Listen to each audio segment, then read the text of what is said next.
गदाधर श्रीवास आदि गौर भक्त वृंद। हरे कृष्णा कृष्णा कृष्णा हरे हरे, हरे राम राम राम हरे हरे। हरे कृष्ण। तो आज पांचांकुशा एकादशी के शुभ अवसर पर आज ये जपा टॉक की सेवा करने का अवसर प्राप्त हुआ है। तो आज हम पढ़ेंगे ग्रंथराज श्रीमद् भागवतम से। ये ग्रंथराज श्रीमद् भागवतम का प्रथम स्कंद ही है। भागवतम की शुरुआत और भागवत की पहली प्रार्थना जिसको हम कह सकते हैं, जो कुंती महारानी की प्रार्थना के नाम से प्रसिद्ध है। और कुंती महारानी अपनी प्रार्थनाओं को जारी रखते हुए कुंती महारानी कह रही है कि भगवान, आपको समझना या आपके लीलाओं को समझना, आपके नाम को समझना इतना आसान नहीं है जितना हम समझते हैं। तथा परमहंसानां मुनीनां अमलात्मनां भक्ति योग विधानार्थ कथम पश्येमहि स्त्रियः।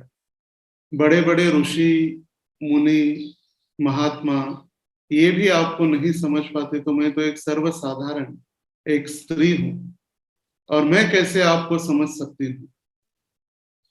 और ये सारी प्रार्थनाओं का सार अपने प्रार्थनाओं के एक अंतिम श्लोक में कुंती महारानी कह रही है, जिसका हम आज उच्चारण करेंगे या जिसके ऊपर हम कुछ चर्चा करने का प्रयास करेंगे। श्री कृष्ण कृष्ण सख वृष्ण स्वभाव निद्रुप राजन्य वंश दहनान पवर्ग वीर्य गोविंद गोद्विज सुरार्ति हरावतार योगेश्वराखिल गुरो भगवन नमस्ते। हे कृष्ण, हे अर्जुन के मित्र, हे वृष्णि कुल के प्रमुख, आप उन समस्त राजनीतिक पक्षों के विध्वंसक हैं जो इस धरा पर उपद्रव फैलाने वाले हैं। आपका शौर्य कभी क्षीण नहीं होता। आप दिव्य धाम के स्वामी हैं और आप गायों, ब्राह्मणों तथा भक्तों के कष्टों को दूर करने के लिए अवतरित होते हैं। आप में सारी योग शक्तियां हैं और आप समस्त विश्व के उपदेशक गुरु हैं। आप सर्वशक्तिमान ईश्वर है। मैं आपको सादर प्रणाम करती हूँ। और इस श्लोक में हम देख रहे हैं कि कुंती महारानी भगवान की अलग अलग नामों का उच्चारण करते हुए अपनी प्रार्थनाओं को विराम दे रही है।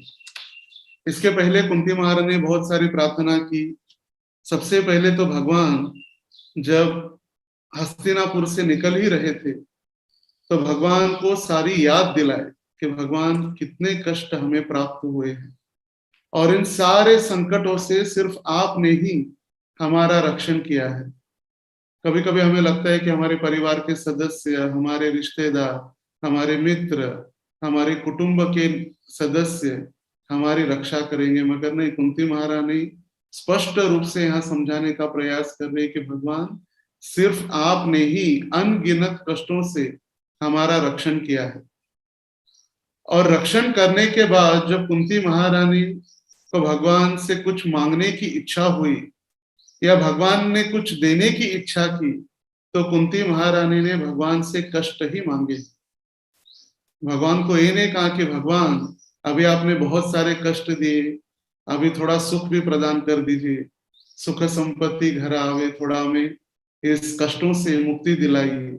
नहीं, कुंती महारानी आगे भगवान को कहने लगी, भगवान, यदि आपकी देने की कुछ इच्छा है तो फिर आप कष्ट ही देते रहिए। विपदः संतुता शश्वत तत्र तत्र जगत गुरो भवतो दर्शनम यस्यात् अपुनर्भव दर्शनम। हे भगवान, यदि आपको देना है तो आप क्या कीजिए, लगातार एक के बाद एक कष्ट देते रहिए। विपदः संतुता, शाश्वत, शाश्वत रूप से कष्ट देते रहिए, जिससे क्या होगा, आपका स्मरण तीव्रता से होगा। और जब यदि आपका तीव्रता से स्मरण होगा तो आपका दर्शन होगा। और जब एक बार आपका दर्शन हो जाए तो फिर इस भौतिक संसार का दर्शन नहीं होगा। अपुनर्भव दर्शनम, ये पुनः पुनः जन्म, पुनः मृत्यु, पुनः जन्म, पुनः मृत्यु का ये जन्म मृत्यु का चक्र रुक जाएगा और हम आपकी प्राप्ति कर सकेंगे। तो फिर ये स्मरण तीव्रता से करने के लिए हमें श्रवण करना आवश्यक है, और श्रवण के साथ साथ कीर्तन भी महत्वपूर्ण है, जिसके भाग एक नाम जप है और एक सम्यक रूपेण कीर्तन है। मतलब हम कॉन्ग्रीगेशनल चैंटिंग जिसको कहते हैं, सभी एकत्रित आकर भगवान की प्रार्थना करते हैं। जैसे हम हर रोज सुबह अपने कुटुंब के साथ, ये जूम का परिवार के साथ हम भगवान से प्रार्थना कर रहे कि भगवान हमें आपकी कृपा प्रदान करे, आपका स्मरण हो और अंततोगत्वा आपका दर्शन हो। और आज का जो हमने श्लोक यहाँ पर पढ़ा, जो श्लोक संख्या 43 है, कुंती महारानी की प्रार्थनाओं में अंतिम प्रार्थना या अंतिम श्लोक, इसमें कुंती महारानी भगवान के अलग अलग नामों का उच्चारण करके भगवान को संबोधित कर रही। सबसे पहले कुंती महारानी कही, हे कृष्ण, मतलब ऑल अट्रैक्टिव, सभी को आकर्षित करने वाले, सकर्षति इति कृष्ण। जब हम भी भगवान का नाम जप करते हैं या नामोच्चारण करते हैं या जो भी प्रार्थनाएं करते हैं भगवान के समक्ष या भगवान की प्रसन्नता हेतु, चाहे फिर भागवत की प्रार्थना हो, अलग अलग आचार्यों द्वारा प्रदत्त प्रार्थना हो, फिर प्रार्थनाओं के भी अलग अलग प्रकार है। दैन्यवोधिका, अपने आप को दीनहीन समझकर प्रार्थना करना। लालसामयी प्रार्थना, एक इच्छा, एक लोभ हो। निज निकट निवास देहि गोवर्धनत्वम, हे गिरिराज मुझे आपका निकट निवास दे दीजिए, ये लालसामयी। दैन्यवोधिका, अपने आप को एक तुच्छ भक्त समझकर। ओहे वैष्णव ठाकुर तोमार कुकुर, मतलब कुत्ता। हे वैष्णव ठाकुर, आप तो महान है और मैं आपके एक सर्वसाधारण कुत्ता हूं, और आपकी कृपा से जब आपके घर का महाप्रसाद यदि मुझे फेंका जाए तो प्रसाद लेकर मैं भगवत प्राप्ति कर सकता हूँ या कृष्ण भावनामृत में प्रगति कर सकता हूँ। जैसे कल रघुनाथ दास गोस्वामी का भी आविर्भाव है। तो रघुनाथ दास गोस्वामी एक बड़े राजा के पुत्र होने के बावजूद उन्होंने इतनी दैन्यता दिखाई चैतन्य महाप्रभु के भक्ति में प्रगति करने हेतु। वो दैन्यता देखकर, वो नम्रता देखकर, वो वैराग्य देखकर महाप्रभु आकर्षित हुए। और जब वो सबसे पहले घर से भागने का प्रयास कर रहे थे, तब परिवार के सदस्यों ने सोचा, माँ और पिता ने, कि सारे संसार को बांधने वाली जो रस्सी है स्त्री, एक अच्छी युवती के साथ इसका विवाह कर देंगे तो उसका घर में थोड़ा मन लग सकता है। फिर ये भी काम नहीं कर पाए, भागकर जगन्नाथपुरी पहुंचे। फिर पिताजी ने सोचा, अभी सारे हमने प्रयास कर लिए हैं और अभी इसको बांध कर रखना प्राय असंभव है, और इसीलिए उन्होंने सोचा मेरा पुत्र जहां भी रहे हम उसको थोड़ा पॉकेट मनी भेजते रहेंगे। तो हर समय थोड़ा थोड़ा लक्ष्मी वो भेजते थे जगन्नाथपुरी रघुनाथ दास गोस्वामी के लिए। रघुनाथ दास गोस्वामी उस लक्ष्मी का उपयोग सारे वैष्णव और ब्राह्मणों के प्रसाद हेतु, वैष्णव सेवा हेतु उस लक्ष्मी का उपयोग करते। फिर आगे चलकर वो सोचने लगे, अरे ये तो लक्ष्मी मेरे पिताजी की है, और पिताजी नवाब हुसैन शाह के पास टैक्स कलेक्टर है, और जो टैक्स कोई भी अपनी इच्छा से या आनंद से नहीं देता, जबरदस्ती छीनना होता। और इसीलिए वो सोचने लगे कि ये टैक्स की लक्ष्मी लेकर मैं वैष्णव सेवा कर रहा हूँ, ये गलत है। फिर उन्होंने भिक्षा मांगना प्रारंभ किया। सिंहद बार पर वो खड़े रहे और भिक्षा याचना प्रारंभ की। फिर वो मन ही मन में सोचने लगे, मैं तो भिक्षा मांगने का प्रयास कर रहा हूँ, मगर मेरी वृत्ति अभी वेश्या वृत्ति बन गई। मैं एक वेश्या के समान सोच रहा हूं कि कौन मुझे लक्ष्मी दे सकता है, कौन मुझे लक्ष्मी नहीं दे सकता, यह मेरा चिंतन हो रहा है। इससे अच्छा मैं ये भी बंद कर दूं। फिर उसके आगे वो एक डोना छाछ पीने लगे, कभी कभी 3 दिन में एक बार एक डोना। और फिर सोचने लगे मैं कितना भोगी हूं, इस छाछ में मक्खन है, मलाई है, और ये मेरे लिए अच्छा नहीं है, मैं भोगी हूं। वो भी उन्होंने छोड़ दिया और आगे चलकर जहां जगन्नाथ जी का प्रसाद आनंद बाजार में बेचते हैं या हम प्राप्त कर सकते हैं आनंद बाजार में प्रसाद, वो प्रसाद आनंद बाजार में नहीं बेचा हुआ प्रसाद या भक्तों ने जिसका उपयोग नहीं हुआ प्रसाद, जो प्रसाद खराब हो गया है या सड़ गया है, वो फेंका हुआ प्रसाद जो गाय भी नहीं खाती थी, उसमें से कुछ दाने उठाकर वो खाने रहे थे। और जब ये दैन्यता, ये नम्रता महाप्रभु ने देखी, तो महाप्रभु वहां पर तुरंत उपस्थित हुए और उनका आलिंगन करके उनको अपने समान कृष्ण प्रेम उनको प्रदान किया। तो यह कृष्ण आकर्षणी, ये जो भक्ति ही भगवान को आकर्षित कर सकती है। तो ये कृष्ण जो सभी को आकर्षित करने वाले, मगर उन भगवान श्री कृष्ण को आकर्षित करने हेतु हमारी अहेतु की अति अप्रियता, अहेतु की अप्रतियता भक्ति ही भगवान को आकर्षित कर सकती है। और वो है ऑल अट्रैक्टिव कृष्ण, सकर्षति इति कृष्ण। फिर दूसरा वो कह रही है कुंती महारानी, कृष्ण सखा। यहाँ पर कृष्ण सखा अर्जुन का नाम है, कृष्ण के सखा।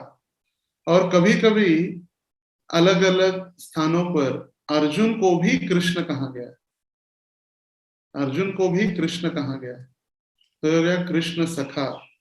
वृष्णि वृषभा, मतलब जो वृष्णि वंशियों में सबसे श्रेष्ठ, वृष्णि वृषभा सबसे श्रेष्ठ, सारे वृष्णि डायनेस्टी में सबसे श्रेष्ठ व्यक्ति आप हैं। अवनेन्द्र राज्य वरा दहना, मतलब अवनी मतलब पृथ्वी, इस पृथ्वी के ऊपर अधार्मिक पापी जो राजा है उनका धरती से उनको नष्ट करने वाले। अवनेन्द्र वरा दहन, जैसे कल सभी ने रावण दहन देखा हो पूरे भारतवर्ष में, तो रावण का दहन प्रभु रामचंद्र ने किया और इसीलिए पूरा विश्व या पूरा संसार राम विजयोत्सव मना रहा था। राम का विजय हुआ, अधर्म के प्रति सत्य की जीत और असत्य के ऊपर सत्य की जीत। और ये ऐसे लीलाओं के लिए ही भगवान आते हैं, लीलावतार, अपने भक्तों की रक्षा करने हेतु और अधार्मिक या पापी आसुरिक प्रवृत्ति के लोगों का उद्धार करने हेतु। तो यहाँ पर कुंती महारानी कह रहे अवनेन्द्र राज्य वरा, अवनी के ऊपर मतलब पृथ्वी के ऊपर जितने भी पापी असुर लोग हैं उनका दहन करने या उनका उद्धार करने भगवान अब अवतरित हुए हैं। ये हो गया चौथा नाम। पहला है श्री कृष्ण, दूसरा है श्री कृष्ण सखा, तीसरा है वृष्णि वृषभा, चौथा है अवनेन्द्र वरा दहना, और पांचवा है अनप अनप वर्ग वीर्य, मतलब ऐसी शक्ति, वीरता जो कभी नष्ट होने वाली नहीं है कोई भी परिस्थिति में। कोई भी परिस्थिति में भगवान की शक्ति कम या ज्यादा नहीं होती। तो ऐसे नहीं कि भगवान जब 6 दिन के बालक थे और यशोदा के गोदी में खेल रहे थे और पूतना वहां पर आई और पूतना का भी भगवान ने उद्धार किया। सामुच्च सामुच्च पूतना चिल्लाने लगी जोर जोर से, मुक्त करो मुक्त करो। कहां से? इस लोक से भी और परलोक से भी। इस भौतिक संसार में मुझे कहीं नहीं रहना है, इस लोक में भी नहीं और परलोक मतलब ऊपर वाले लोग, स्वर्गादि लोक, स्वर्गलोक, जनलोक, तपलोक, महरलोक, मुझे कहीं नहीं रहना है भगवान, सिर्फ अभी आपके पास। ऐसे दयालु भगवान जिनकी शक्ति कभी कम नहीं, अभी समझने की बात है, भगवान सिर्फ 6 दिन के थे जब पूतना का उन्होंने उद्धार किया, और पूतना के प्राण के साथ साथ, दूध के साथ साथ उसके भगवान ने प्राण भी हर लिए। अभी देखिए, भगवान इतने कृपालु है, जो व्यक्ति भगवान को विष पिलाकर मारने के लिए आए थे, असुर प्रवृत्ति, मैत्रेय मुनि और विदुर जी के संवाद में प्रसंग है, और वहां पर प्रार्थना की जाती है कि भगवान कितने कृपालु है।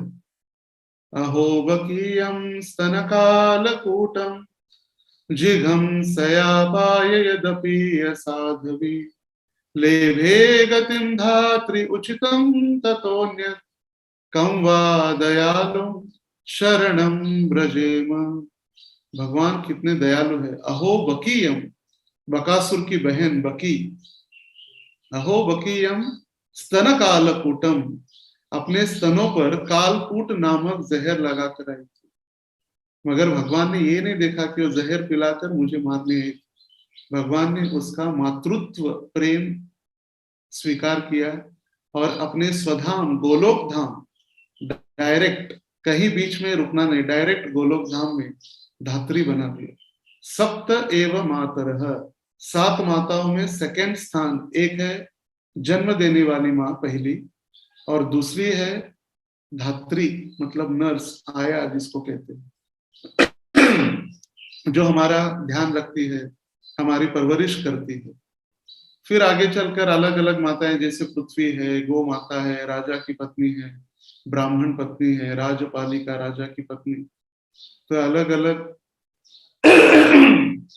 माताएं हैं, मगर सबसे महत्वपूर्ण स्थान उन भगवान ने पूतना को दिया। एक बार की बात है, जब प्रभुपाद जी पाश्चिमात्य देशों में अपनी शुरुआत के ही दिनों में जो प्रचार करते हुए अपनी एक शिष्या से प्रभुपाद जी कहे, जो शिष्या आर्टिस्ट थी, बहुत सुंदर पेंटिंग कर रही थी, तो उनको कहा प्रभुपाद जी ने कि गोवर्धन धारी, गिरिधारी भगवान का आपको चित्र बनाना है, जो भगवान ने गिरिराज पर्वत को 7 वर्ष के आयु में भगवान ने अपने बाएं हाथ के उंगली पर धारण किया है। तो जैसे निरागस्ता होती है, जैसे बच्चे मन के सच्चे जिसको कहते हैं, तो माता जी ने भी पेंटिंग किया और भगवान को एक बॉडी बिल्डर का रूप दे दिया, चेस्ट, थाइस, और एक जैसे बॉडी बिल्डर होते हैं, और बॉडी बिल्डर का एक पेंटिंग करके प्रभुपाद जी को दिखाया। प्रभुपाद जी हंसने लगे, बोले किसका चित्र है? बोले भगवान को गोवर्धन पर्वत उठाने के लिए जिम्नेशियम जाने की आवश्यकता नहीं है। वो 6 दिन के थे तब भी उनके पास वही शक्ति थी, जब वो 7 वर्ष के हुए तभी भी उनके पास उतनी शक्ति है, और 125 वर्ष के आयु में जब वो कुरुक्षेत्र के युद्ध भूमि पर अर्जुन को उपदेश दे रहे थे, तब भी उनकी शक्ति उतनी ही थी। वो बूढ़े हो गए, उनकी शक्ति कम हो गई, या बचपन में कभी शक्ति कम हो गई ना, जैसे हमारा होता है, बचपन में शक्ति कम है, बूढ़े होते तभी शक्ति नष्ट हो जाती है, फिर जवानी में थोड़ी बहुत शक्ति है, उसका हम प्रदर्शन करते, मगर भगवान का कभी ऐसे नहीं होता है। अनपवर्ग वीर्य, छठा नाम गोविंद। कुंती महारानी कह रहे भगवान आप गोविंद है, गाय और इंद्रियों को आनंद देने वाले। नमो ब्राह्मण्य देवाय गो ब्राह्मण हिताय च। भगवान को ब्राह्मण और गाय दोनों प्रिय है, मगर यहाँ पर गोविंद मतलब गायों को आनंद देने वाले। गायों का पालन तो करते ही है। देखिए जितनी भी भगवान की लीला है, प्राय गायों के नाम से ही या गाय से ही संबंधित। गोविंद, गोपाल, गोवर्धन, गिरिधारी, सारी लीलाएं प्राय गाय से ही संबंधित है, मैक्सिमम सारी लीलाएं, क्योंकि भगवान का प्रेम गायों के प्रति, उनको आनंद देने वाले। भगवान की बांसुरी है, भगवान की मुरली है, और भगवान की वेणु है। भगवान की जो बांसुरी हम कहते हैं उसमें भी 3 प्रकार है, वेणु, बांसुरी और मुरली। और ये अलग अलग बांसुरी का उपयोग या वेणु का उपयोग भगवान अपने भक्तों के लिए उसका उपयोग करते हैं। जब गोपियों को बुलाना है तो एक उपयोग करना है, गायों को बुलाना है तो एक वेणु का उपयोग है, एक बांसुरी का उपयोग करना है। और जब भगवान बांसुरी बजाते थे गायों के लिए गौचारण लीला के उपरांत, तो जैसे ही भगवान बांसुरी का वादन करते तो गाय आवाज करते, एक एक सारी गाय वहां पर आके पहुंच जाती भगवान के पास। उस वेणु से ऐसा प्रतीत होता कि भगवान उस गाय का ही नाम ले रहे, हे सुरभि, हे लक्ष्मी, हे गंगा। सारे गायों को लगता कि सिर्फ भगवान मेरा नाम लेकर मुझे संबोधित करे। सारी गाय भागते भागते भगवान के पास आती। और हमारे इंद्रियों को आनंद देने वाले ऋषिकेश सेवनम, जब हम ऋषिकेश भगवान के इंद्रियों की सेवा करते हैं, भगवान की सेवा, तब हमारे इंद्रियों को आनंद देने वाले भी स्वयं भगवान श्री कृष्ण ही है। इसलिए उनको गोविंद नाम से संबोधित किया गया है। 7वां नाम है गो द्विज सुरार्ति वहार, पृथ्वी का भार कम करने हेतु, परित्राणाय साधुनाम विनाशाय च दुष्कृताम। ब्राह्मण गो माता को आनंद देने हेतु, सुरा मतलब देवताओं का रक्षण करने हेतु, या देवताओं को जो भार है, आसुरिक प्रवृत्ति के लोगों से जो भार उत्पन्न हुआ है वो भार कम करने हेतु। 3 ब्राह्मणों का, गो माता का और देवताओं का जो भार और आनंद प्रदान करने हेतु।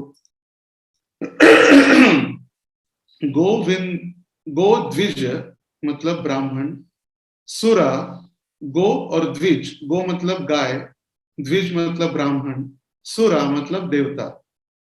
इन सारे ऊपर का जो भार है या उनकी रक्षा हेतु और पृथ्वी का भार कम करने हेतु आप भगवान हमारे समक्ष या इस पृथ्वी पर अवतरित हुए हैं। योगेश्वर 8वां नाम। यहाँ पर देखिए कितने नामों से भगवान की प्रार्थना हो रही है, सिर्फ नाम। Yogeshwar, master of all mysteries, सभी योग करने वालों में आप सर्वश्रेष्ठ है। जैसे भगवान का एक नाम है वरदराज, वो सभी वरदान देने वालों में सर्वश्रेष्ठ है। यदि हमें वरदान की भी इच्छा है तो भी हमें भगवान के पास ही जाने के लिए कहा गया है। अकाम सर्व कामो वा मोक्ष काम उदारधि, तीव्रेण भक्ति योगेण यजेत पुरुषम परम। हमारी कोई इच्छा हो या हमारी कोई इच्छा न हो, जो भी हो, हमें भगवान श्री कृष्ण के शरण हमें लेनी है। और वो सबसे बड़े योगीश्वर है, योगेश्वर। भगवान कोई भी योग कर सकते हैं, उनको योगाभ्यास करने की आवश्यकता नहीं है, वो सबसे बड़े योगी है। जब कुरुक्षेत्र का युद्ध समाप्त हुआ, भगवान हस्तिनापुर से वापस द्वारका की ओर प्रस्थान करने वाले ही थे।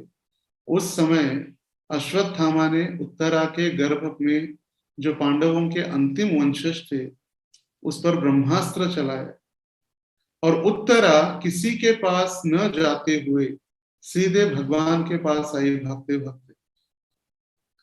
पाहि पाहि महायोगिन देव देव जगतपते, हे भगवान मेरी रक्षा कीजिए। पाहि पाहि महायोगिन, आप महान योगीश्वर है, आप योगी है।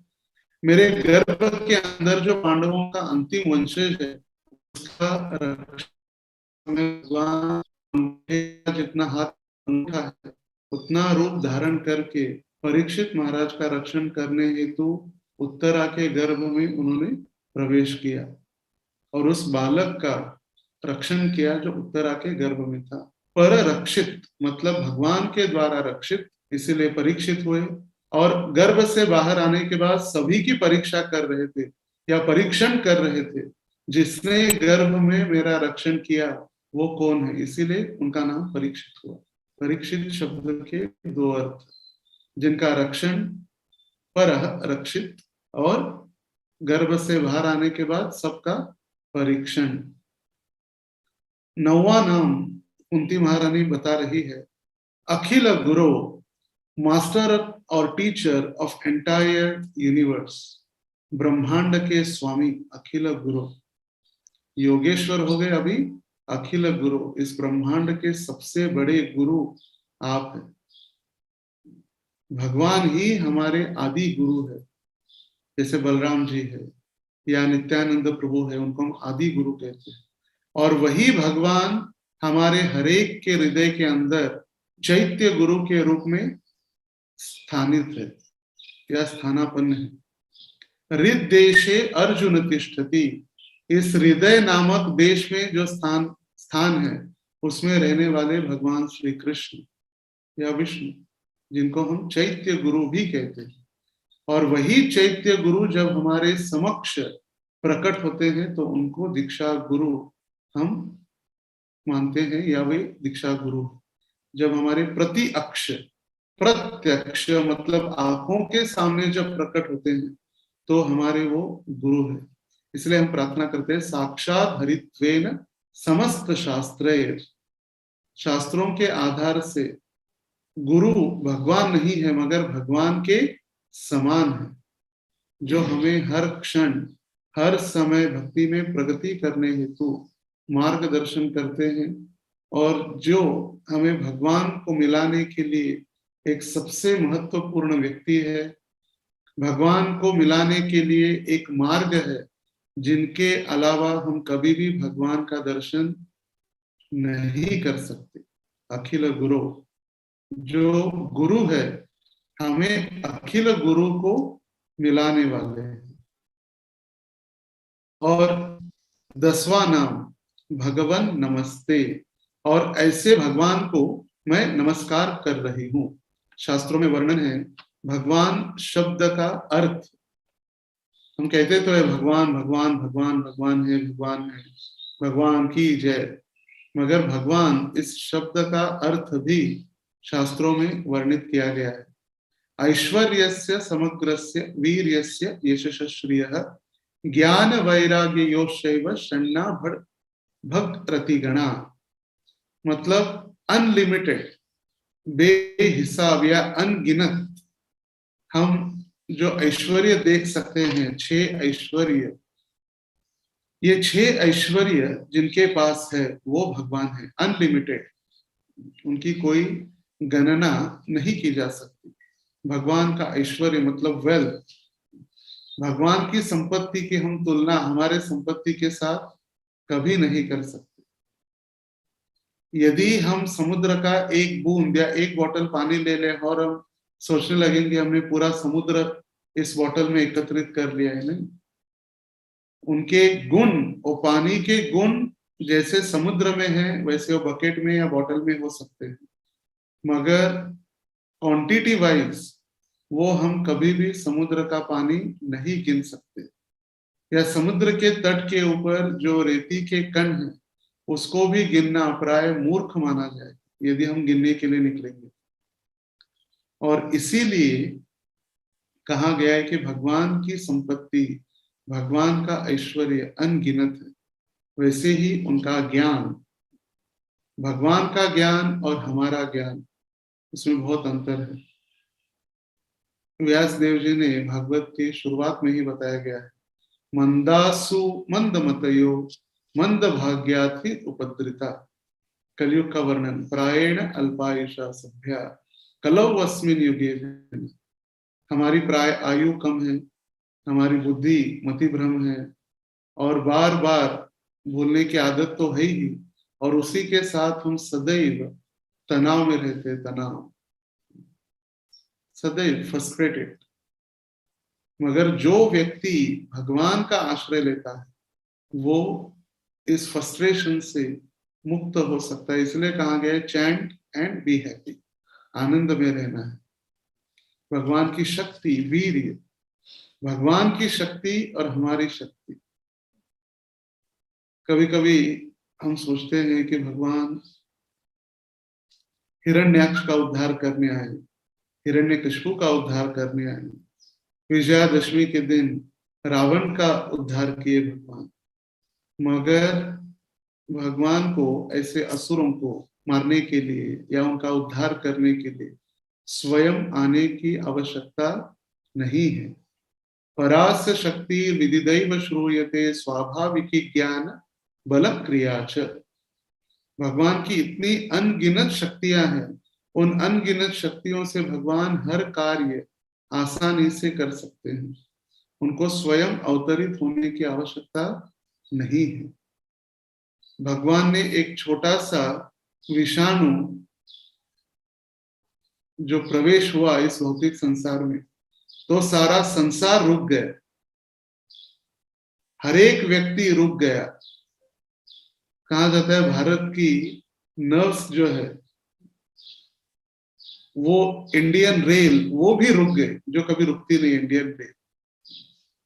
सारा संसार एक विषाणु से रुक सकता है, तो फिर भगवान की इच्छा से क्यों कुछ नहीं हो सकता? भगवान की इच्छा से कुछ भी हो सकता है।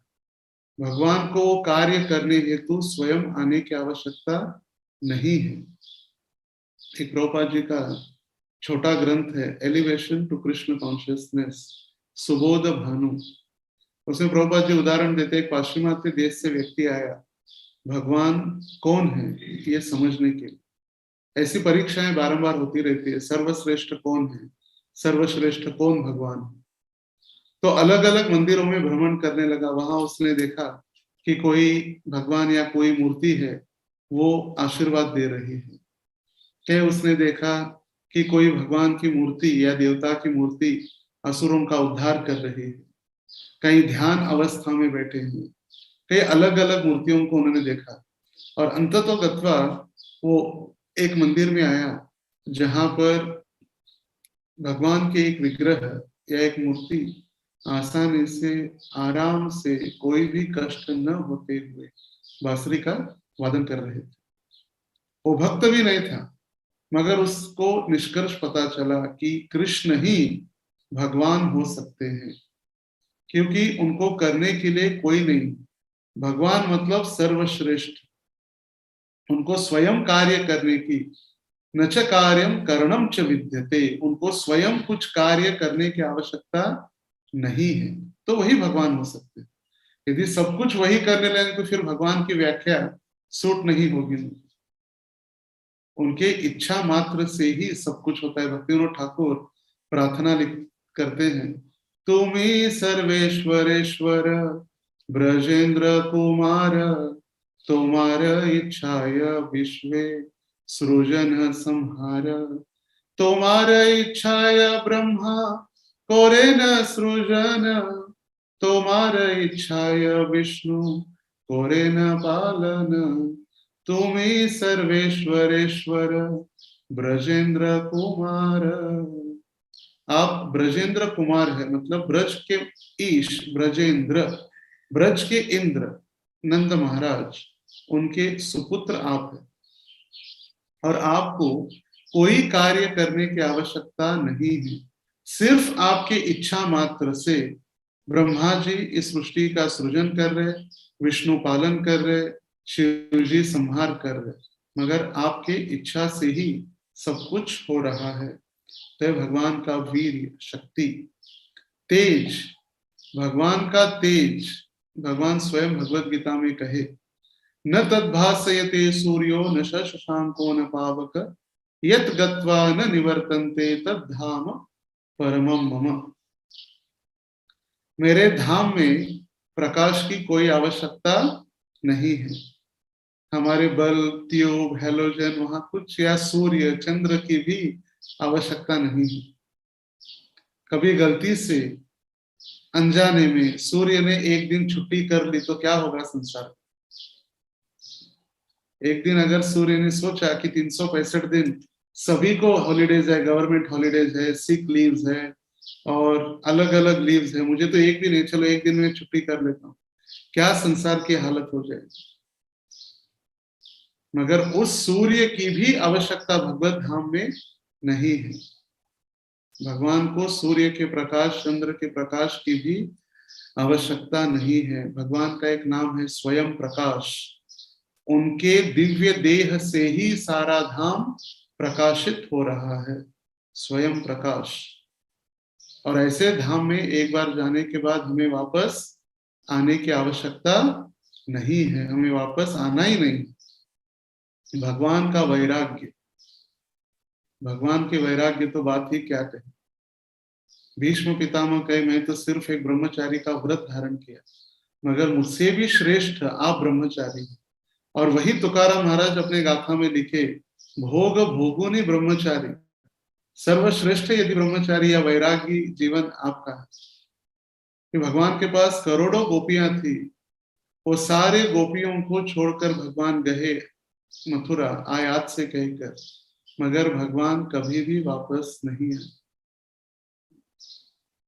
भगवान का जो वैराग्य है, प्रभु रामचंद्र का वैराग्य, सिर्फ धोबी ने सिर्फ कहते कहते कह दिया कि वो राम हो सकता है, जो 14 वर्ष के वनवास के बाद भी रावण की लंका से सीता को अयोध्या लेकर आए हैं अपने परिवार के साथ, मगर मैं आपको नहीं रखना चाहता घर में। और ये जब वाक्य सुने प्रभु रामचंद्र, उसी क्षण उन्होंने सीता का भी त्याग कर दिया। तो ये भगवान का वैराग्य। हम तो कहते हैं सब कुछ हमें छोड़ दिए, सब कुछ हमने छोड़ दिया, घर छोड़ दिया, परिवार छोड़ दिया, संसार को छोड़ दिया, मगर सबसे भगवान से भी यदि कोई वैराग्यवान है या त्यागी है तो हम हैं, क्योंकि हमने कृष्ण को ही छोड़ दिया या कृष्ण को ही भुला लिया। एक व्यक्ति एक साधु के पास गया और साधु की स्तुति करने लगा, महाराज आप कितने वैरागी है, आपने घर छोड़ दिया, परिवार छोड़ दिया, संसार छोड़ दिया, आपने अपने कुटुंब के सदस्यों को छोड़ दिया, सब कुछ छोड़कर आप यहाँ पर आए हैं भगवत भक्ति के लिए। बोले मुझसे बड़ा त्यागी तो आप हैं, क्योंकि आपने तो कृष्ण को ही त्याग दिया है, इसलिए सबसे बड़े त्यागी वैरागी तो आप। तो भगवान की वैराग्य की सीमा हम उसको गिन नहीं सकते। और फिर भगवान की सुंदरता, भगवान की सुंदरता जो सभी को आकर्षित करने वाले हैं, मदन मोहन, जो करोड़ों कामदेवों को भी अपने सौंदर्यता से मूर्छित करा देते हैं। इतनी उनकी सुंदरता है कि कामदेव भी उनके सामने कुछ नहीं है। जैसे एक बार हम श्रवण कर रहे थे, एक भक्त बता रहे थे कि जब भौतिक संसार के miss world, miss universe, mister India, miss India ये जब चलते रहता है तो उनको लगता है हम बहुत सुंदर है, हम ब्रह्मांड में सबसे सुंदर है। मगर जब स्वर्ग की अप्सर आए या स्वर्ग की रानियां, इंद्र की पत्नियां, ये जब देखती है इस भौतिक संसार का सुंदरता, उनको लगता है क्या बंदर के मुंह जैसी स्त्रियां है, मिस वर्ल्ड, मिस यूनिवर्स, बंदर की जैसे आंखें इनकी। फिर जब उसके ऊपर के लोक है वैकुंठ जगत, जहां पर लक्ष्मी सहस्त्र शत संभ्रम सेव्यमानम, जो लक्ष्मियां हैं वो स्वर्ग की सुंदर स्त्रियों को, अप्सराओं को देखते तो वो सोचते क्या इनकी सुंदरता, इनकी तो बंदर की जैसे आंखें। और फिर गोलोक की सुंदरताओं को, और फिर भगवान की सुंदरता, और उसमें श्रीमती राधा रानी की सुंदरता, मदन मोहन मोहिनी, जो कामदेव को भी भ्रमित करते हैं, कामदेव को भी मोहित करते हैं, ऐसे मदन मोहन को भी मोहित करने वाली श्रीमती राधा रानी है। तो ऐसे हम समझ सकते हैं कुंती माता ने इतनी सारी प्रार्थनाएं की, मगर अंततो गत्वा भगवान की नामों का उच्चारण करते हुए ही, भगवान का नाम प्रदान करते ही और भगवान के नामों से ही उन्होंने अपनी प्रार्थनाओं को विराम दिया है। ये प्रार्थना, कुंती महारानी की प्रार्थना जब शुरू हुई है, प्राय 19वें श्लोक से लेकर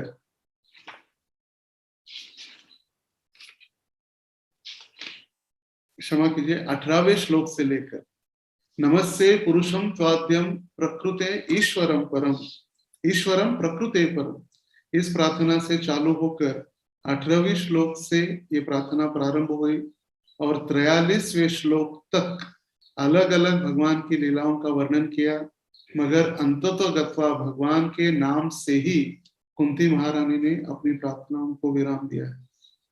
ये प्रार्थनाएं बहुत सुंदर प्रार्थनाएं, भगवत की एक प्रसिद्ध प्रार्थनाओं में से कुंती महारानी की प्रार्थना है। तो हम सभी प्रयास कर सकते हैं कि इस आने वाले कार्तिक में इन प्रार्थनाओं को हम कंठस्थ करें, या भगवान को हर रोज हम इस प्रार्थनाओं से प्रसन्न करने का प्रयास करें और इन प्रार्थनाओं से हम भगवान की कृपा प्राप्त करने का प्रयास करें।